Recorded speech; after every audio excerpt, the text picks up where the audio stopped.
היה ברור. היה כזה כמו איבנט כזה קצר. סליחה, למה גליתי את זה? הנה זה, צחקי, ראיתם? לא רק זה, כתבו את הרוע, הנה אותו דבר. נכון?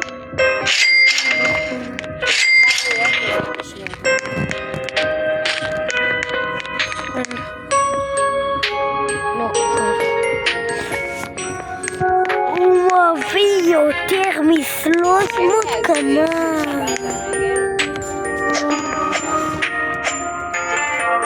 אמא, למה אתה אמרת שהוא סבר? אמא, אתה אמרת לי שהוא סבר את היד. אתה אמרת, נכון היה סיפור יפה שהוא הסיט את הרגל עם היד. לא תסיעי לשם? תקשיב, זה למה?